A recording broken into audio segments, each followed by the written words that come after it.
ไปชาวป่านะเลยชาวป่ามาขอเงินเจ้าแม่เอาแล้วเอาบ่มีเงินสิใส่เติมน้ำมันก็บ่มีบ่มีเงินอยากใส่เติมน้ำมันก็บ่มีเลยอ้าวสุดท้ายกับบ่วิทย์น้องมาอีกแล้วพี่น้องเอ้ยมาขอเงินน้องให้เท่าใดก่อนน้องให้เส้นหนึงพอให้เส้นหนึงพอให้แสนนึงน้องมาให้แสนนึงน้องก็บ่มีสันคันมีก็อยากเอาให้หลายอยู่คันมีก็สิปันให้เอื้อยหลายอยู่เนาะเด้อแล้วสรุปแล้วอะไรผัวเราไปเฮ็ดงานอยู่ในเมืองบ่ผัวแล้วนะก็จักอยู่ในเมืองจักแถวใดน้องก็บ่ฮู้กันได้ยินว่าได้มีแต่ได้แต่แปลงแต่โทรศัพท์ซื่อเอาได้เงินน่ะได้แต่แปลงแต่ค่าโทรศัพท์แม่นพอได้โทรศัพท์ผัวเราก็เพย์ซับเราก็เพย์แล้วนี้ก็แปลงแต่โทรศัพท์ผัวเราแปลงแต่โทรศัพท์ผัวเรา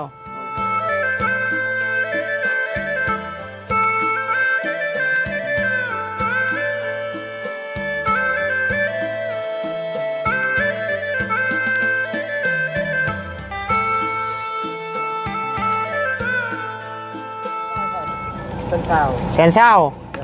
โอ้เหลือแสนเศร้าโอเคจ้ะเบิ่งหาถุงซะก่อนเด้อแป๊บนึง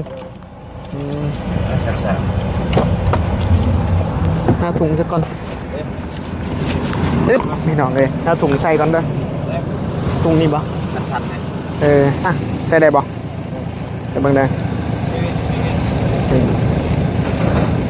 ฮักออกเลยจริงตัวนี้ฮักได้บ่ไปเอาเองบ่ไปหาเองบ่โอ้หาเองเอาตัวนี้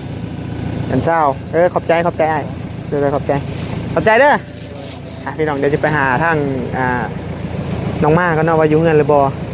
ตอนนี้ก็มาหอดเฮือนทางน้องมาพี่น้องเอ้ยเนาะจักอยู่เฮือนหรือบ่มื้อนี้สบายดีพ่อสบายดีป้าโทรบ้านนี่คือเด็กน้อยหลายแท้นี่ป้าโทรอุ้มตะหลานน้องไปเฒ่าเนาะป้าโทรไปน้องเอ้ยอุ้มตะหลานแล้วน้องมาอยู่บ่พ่อจักไปใช่เมื่อกี้นี่แหละมาใส่อยู่หุ่นบ่ใส่ตัวนั่งอยู่นะแม่นบ่นั่งอยู่นั่นนะบ่แม่นน้องมาพี่น้องเอ้ยย่านเพิ่นไปลิ้นบ่จักบ่พ่อคือเด็กข่าวว่าทางชาวป่ามาเยี่ยมยามพ่อบ่แม่นแหละมื้อวาน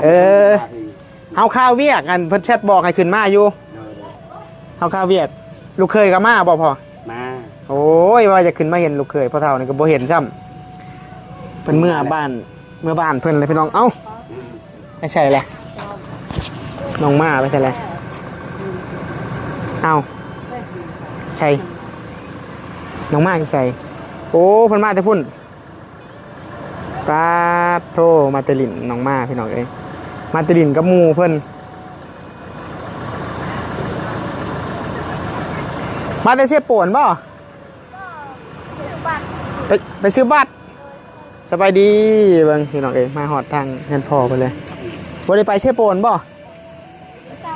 ไม่เช้านี่คนหลายบ่นั่งนี่บ่หรือนั่งพุ่นนั่งนี่บ่นั่งพุ่นบ่ไปเฮียนเพิ่นมาแวลินน้ำน้องเพิ่นเนาะไปรีมาเวียกกับอ้ายแล้วก็เลยมาแวลินน้ำน้องมาจะข้าวนึง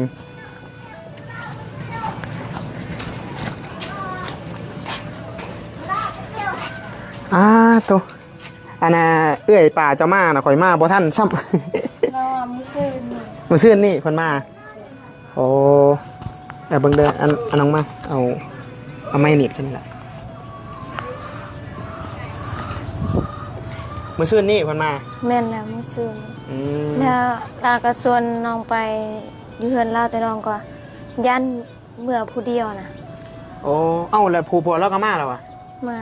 โอ้เป็นจังไดเจ้าฮักก็เห็นครั้งแรกบ่น่ะตาอ้ายเคยแม่ฮักก็เห็นครั้งแรกเลยโดยฮักก็เห็นเลยเห็นมื้อนั้นก็พากันทัวร์เป็นได้ใดก็รออยู่เบิ่งนั่งดีๆก็พี่น้องเอ้ยเป็นนั่งดีเป็นได้ใดอ้ายเคยหน้าตารอเราอยู่บ่รออยู่แม่โอ้แสดงว่าเอ้ยป่าตัวนี้ได้ผัวรออยู่ซั่นเนาะพอใส่เฮ็ดเวียกเก่งอยู่บ่เลยรอเลยเฮ็ดเวียกเป็นอยู่บ่บ่ฮู้แหละเพราะว่าบ่ฮู้แล้วเราเห็นได้ยินไอ้ป่าว่าได้เฮ็ดเวียกหยังก็ผัวเราห้าก็มาผัวสปานะแม่นล่ะไปเฮ็ดเวียกหยัง น้องก็บ่ฮู้คือกันเห็นไอ้ปลาเว้าจักเวกหยังก็หาก็มาตอนมื้อซื่นมื้อหื้อนี่ก็เลยมาพี่เลย อ๋อแบบเรามาแตะเฮ็ดเวียกปุ๊บแล้วก็มาพี่เลย โดย อืมไปเฮ็ดเวียกหาเงินมาใส่หนี่ค่าดองนี่บ่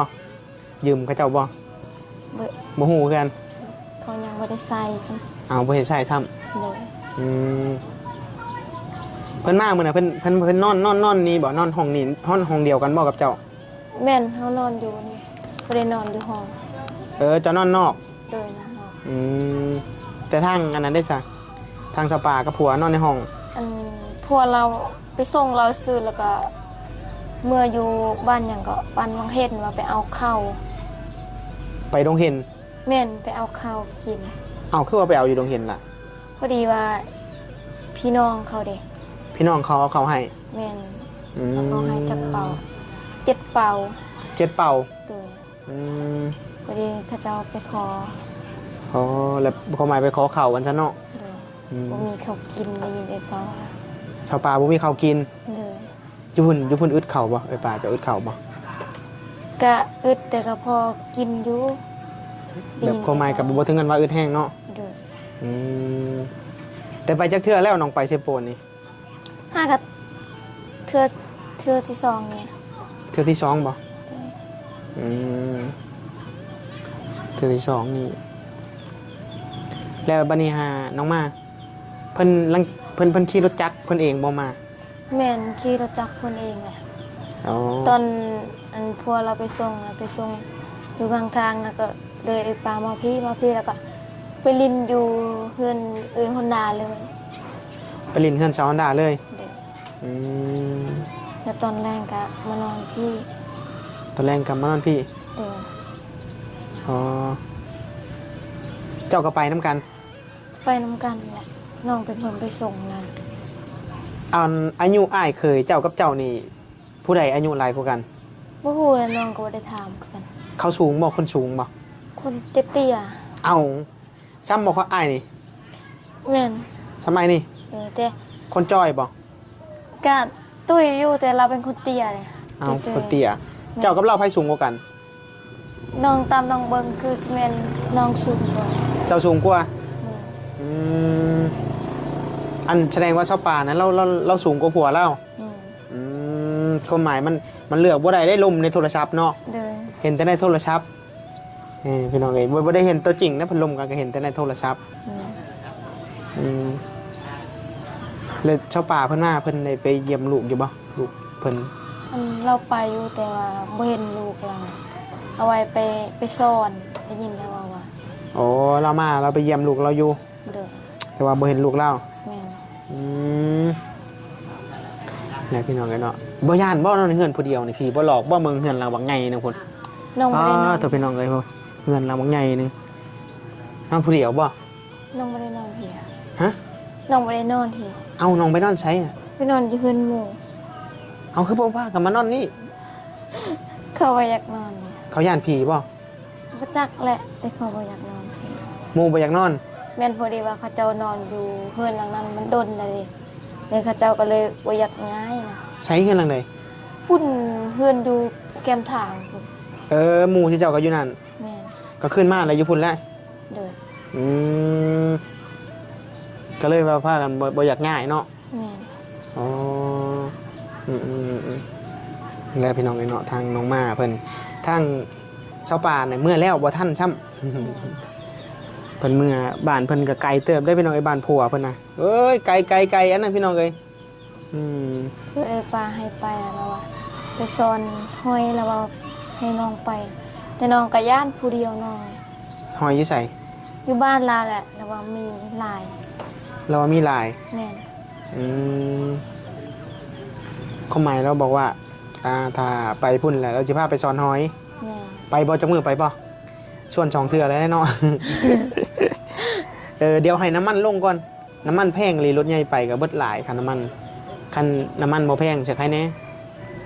น้ำมันบ่แพงเสียไอ้ผ้าไปก็ได้แต่คุมื้อนี้น้ำมันแพงบ่มีเงินเติมน้ำมันคันขี่รถจักรย่านบ่เป็นตาไปดอกผู้เดียว แม่น ถ้าว่าขี่อันนั้นใครแน่รถใหญ่ใครแน่เราออกมาฮอดพี่จังโมงนั้นเรามาตอนเช้าน้องมา ตอนเช้าตอนแรงพี่นมาแล้วให้น้องไปหับน้องก็ว่าให้พัวจะมาส่งเลยแม่อยู่พี่ก็เทินมาแล้ว เออ ไปหับอยู่ไซโปนเลย เอ้าผู้ใดไปหับ แล้วให้น้องไปหับแต่น้องบอกว่าก็ให้พัวเรามาส่งเลยอยู่พี่นะให้พัวจะมาส่งเลยอยู่พี่นะก็เทินแล้วส่งไปส่งกับไปส่งอยู่ไซโปนไพ่สิไปหับแต่พัวเรากับมาส่งพี่ โอ้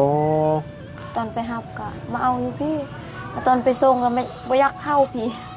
เอ้าเป็นหยังอายพ่อเฒ่า โอ้โหกันแหละ ผู้ใดบ่อยากเข้าอ่ะ พัวเรา ผัวชาวป่าน่ะ เดิน บ่อยากมาพี่ เดิน บ่กล้าเข้าบ่ คือซีเมนต์ อืม แต่ไอปลามาพี่เนี่ยก็มาขอเงินแต่ว่าบ่มีเงิน ผู้ใดของเงิน ไอปลาอันพอน้องให้เส้นหนึงน้องให้เส้นหนึง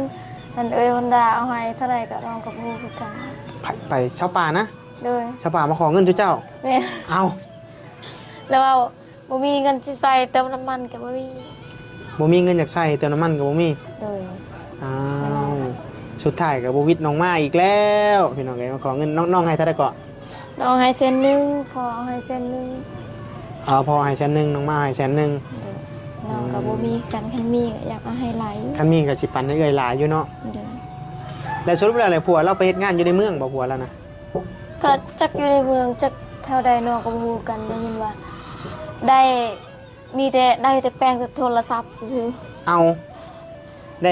ได้เงินน่ะได้แต่แปลงแต่ค่าโทรศัพท์ แม่นพอดีโทรศัพท์พัวเรากับเพซับลาวกับเพ เออ แล้วนี่ก็แปลงแต่โทรศัพท์พัวเรา แปลงแต่โทรศัพท์ผัวเราเบิ่งพี่น้องไอ้ขี่รถกันนี่ไป มีแต่โทรศัพท์น่ะเพย์อย่างเดียวเนาะ เนี่ย อืมแล้วคือบ่ไปหาทำงานทั้งผัวทั้งเมียแหละซื้อโทรศัพท์ใหม่เนาะ อันไปปาก็เสร็จอยู่หาน้องว่าให้หาเวียกให้น้องก็ว่าจับยามใดสิใดก็บ่ฮู้คือกันว่าสิลงน้องว่าคันได้เวียกละ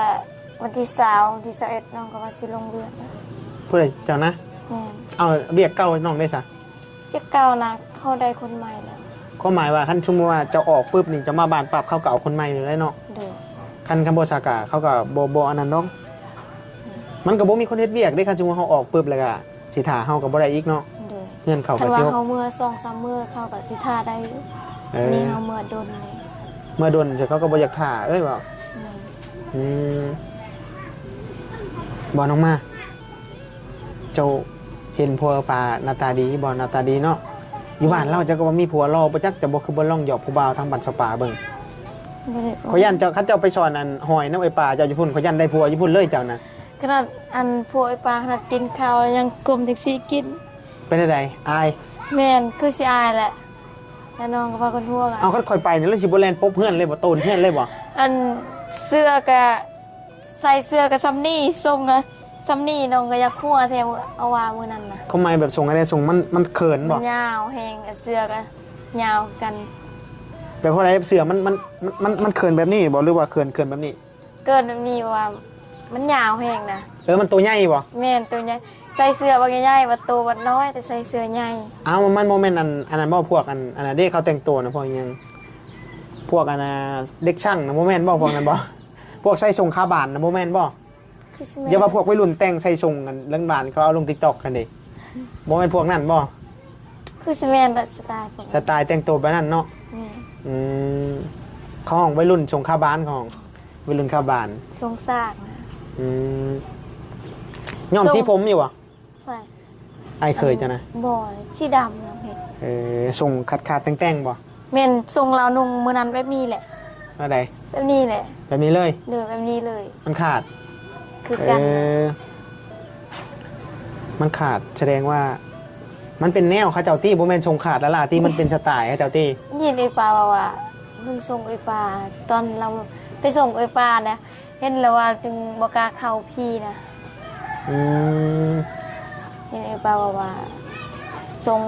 เสื้ออิหยังใส่ก็บ่มี ผัวแล้วนะส่งเสือใส่บ่มี แม่น อืมคันว่า เรามีเวียกเฮ็ดก็คือสิดีเนาะค่อยคิดว่าเราอยู่บ้านผัวแล้วนะเขาก็น่าจะบ่มีเฮ็ดเวียกเฮ็ดดอก คือเขาเว้านั่นแหละอืมมานะตั้งใจมาเยี่ยมมันนะทั้งสาว Honda นะบ่ แม่นเลย ตั้งใจมาเยี่ยมสาว Honda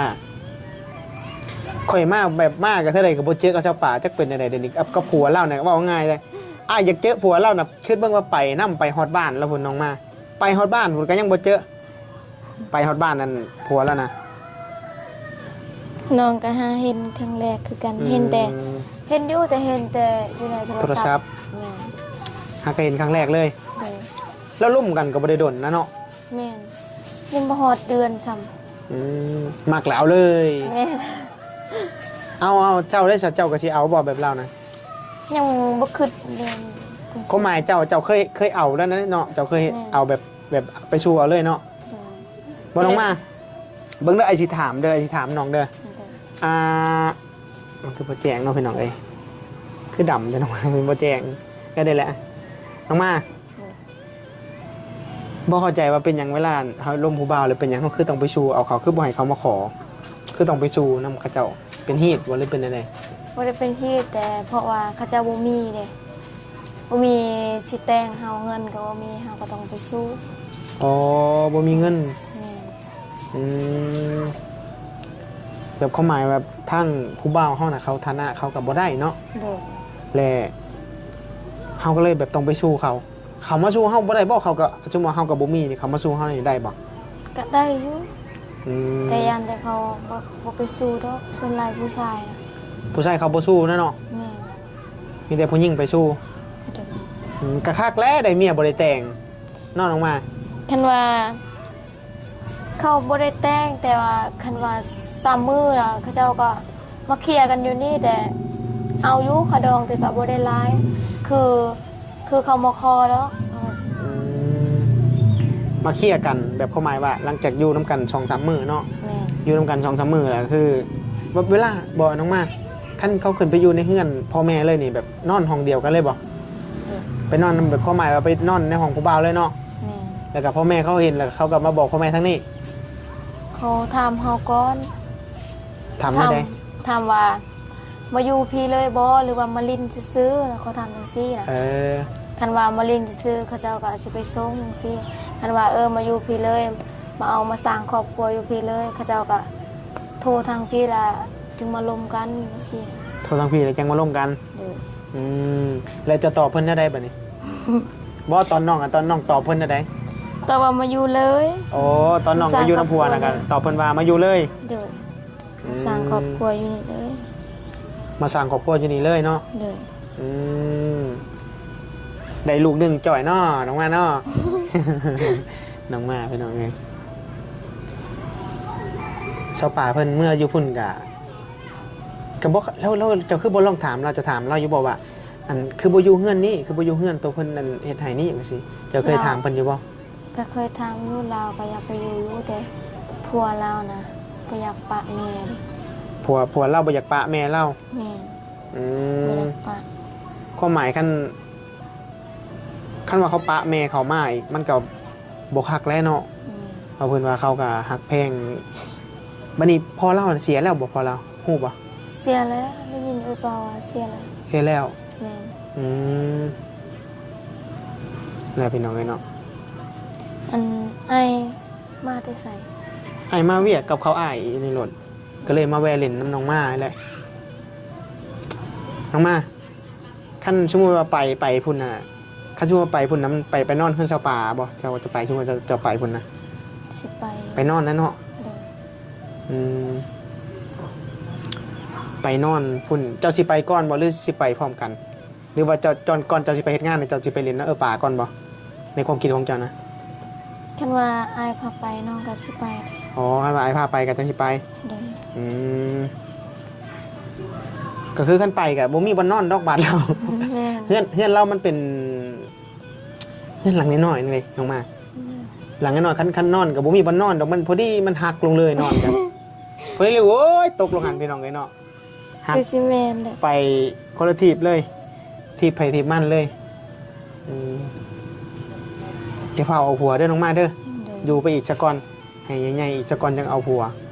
น้องบ่ค่อยคิดเรื่องนั้นนะ ฮะ บ่ค่อยคิดเรื่องนั้นเดี๋ยวนี้นะ เรื่องเอาผัวนะบ่ แม่น เอามากะยันทุกอย่างเนาะเรียนกันบ่กลุ่มเนาะ แม่พรว่เฮาก็ฮู้แล้วเด้ประสบการณ์ว่าเอาผัวจังได๋ อ๋อ เลย ประ บ่ มาณ คิดจักได้แล้วเดี๋ยวนี้นะ คือหมายน้องก็ได้ประสบการณ์เนาะ แม่น แต่ว่าเคยเอาผัวเอาหยังมาแล้ว ก็เลยว่าแบบยังบ่คิดแม่นความน้องเลยพี่น้องไอ้ชาวป่าเราคือได้ประสบการณ์แหละแล้วยังคือเอาใจเอาไว้แท้ แต่เราอยากได้ แล้วอยากได้ แม่น โอ้เห็นผู้บ่าวสำหน่อยเลยอยากได้โลดโอ้คักแล้นั่นนี่พี่น้องเอ้ยเฮ้ยเพิ่นหน้าตาดีเนาะสรุปแล้วเนาะ แม่น ไอายเคยเจ้าหน้าตาดี มาเราหมู่เราก็มานํบ่หมู่เรานะมีอยู่บ่หรือว่ามาแต่เขาเอง มาแต่ผัวเราบ่เห็นหมู่เรา คันว่าเจ้าไปลินอยู่บ้านพุ่นนี่เขายันเจ้าได้ผู้บ่าวอยู่บ้านพุ่นแล้วลงมานี่ฮะพี่น้องเอ้ยเนาะอันนี้ก็ตัวเป็นคำแล้วสรุปแล้วน้องมาไปนอนอยู่พุ่นเนาะ แม่น นอนอยู่พุ่นเอ้าโอเคครับสกาเดี๋ยวไอซิกลับก่อนเด้อเดี๋ยวไอซิขึ้นมาเล่นใหม่ไรสิต้องหาเพราะว่ามื้อนี้มาน้ำอายเพิ่นเด้อก็เลยเวลาก็เลยบ่มีเวลาปานใดเพราะว่ายังสิไปเวียกน้ำอายเพิ่น